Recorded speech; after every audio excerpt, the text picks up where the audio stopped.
राम मंदिर की प्राण प्रतिष्ठा को लेकर के तैयारियां लगभग पूरी हो चुकी है, लेकिन सुरक्षा व्यवस्था को लेकर के जिस अंदाज में अलग अलग जगहों पर जिस तरीके से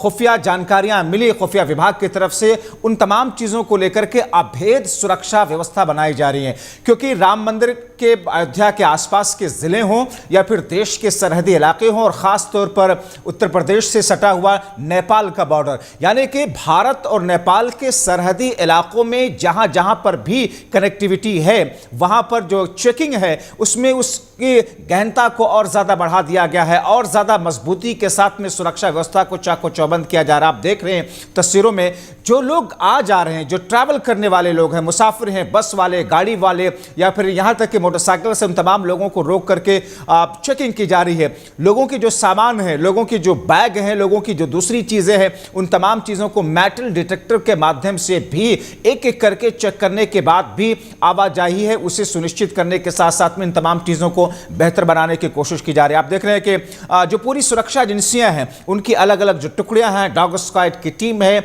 या इसके साथ में और जो दूसरे तंत्र हो सकते हैं सुरक्षा व्यवस्था के बेहतर जायजे के लिए, वो तमाम की तमाम चीजें इस वक्त आप देखिए, मोटरसाइकिल हो, स्कूटी हो, स्कूटर हो, उन तमाम चीजों की डिक्कियों को भी खोल करके उसके अंदर क्या चीजें हैं उन तमाम चीजों को चेक करने की कवायद है यहां पर निभाई जा रही। चूंकि ऐसी जानकारी थी बीते कुछ दिनों कि राम मंदिर प्राण प्रतिष्ठा के वक्त में कुछ असामाजिक तत्व या आतंकी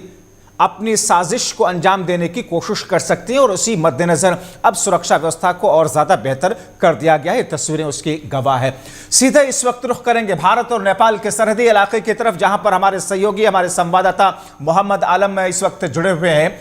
मोहम्मद आलम, जाहिर तौर पर एक बड़ा, एक भव्य आयोजन है और उससे पहले की खुफिया जानकारियां और अब इस किस्म की चेकिंग, क्या कुछ गाइडलाइन उन इलाकों के लिए जारी की गई है? किस किस्म की व्यवस्थाएं वहां हैं? जी जब्बार, बिल्कुल 30 दिसंबर को अयोध्या के श्री राम एयरपोर्ट के उद्घाटन में प्रधानमंत्री नरेंद्र मोदी शिरकत करने वाले हैं। वहीं 22 जनवरी 2024 को प्रभु श्री राम की प्राण प्रतिष्ठा के साथ भव्य मंदिर का उद्घाटन को लेकर भारत नेपाल की सोनौली सीमा पर आज से ही चौकसी बढ़ा दी गई है। भारत नेपाल की सोनौली सीमा जो है अति संवेदनशील मानी जाती है। इसी के मद्देनजर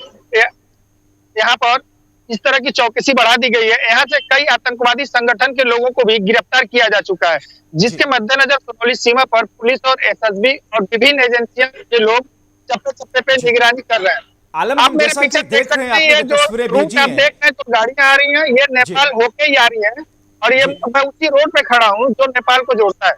जी आलम, जैसा कि हम देख रहे हैं उन तस्वीरों में कि मेटल डिटेक्टर से सभी यात्रियों के सामान, उनके लगेज, उनकी गाड़ियों की डिक्की खोल करके अंदर क्या कुछ है सघनता के साथ में जांच पड़ताल और पूरी चेकिंग के बाद ही गुजरने दिया जा रहा है वहां से। चूंकि ये इलाका बड़ा संवेदनशील है, कई बार यहां पर जाली नोटों की हेराफेरी हो या फिर आतंकी घटना करके भारत से नेपाल भागने की कोशिश में होते हैं। दूसरे जो असामाजिक तत्व हैं यहां से सरहद क्रॉस करने में आसानी से पार कर जाते हैं। ऐसे में अब कोई नई गाइडलाइन भी जारी की गई है इस जनवरी महीने के लिए?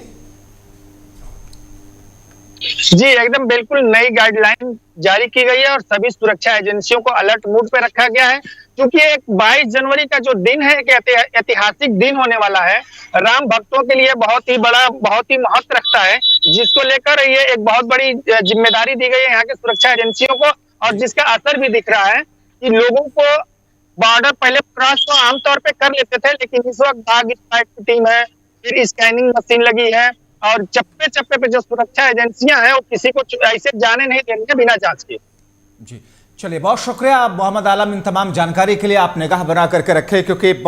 ये एक बहुत संवेदनशील इलाका और बहुत संवेदनशील बिंदु है, जिस बिंदु को लेकर के इस वक्त सरकार हो, उत्तर प्रदेश की सुरक्षा बल हो या फिर दूसरे जो बीएसएफ के साथ साथ में और दूसरी टुकड़ियां हैं, वो अपनी जांच पड़ताल को और सख्त करते हुए दिखाई दे रही हैं।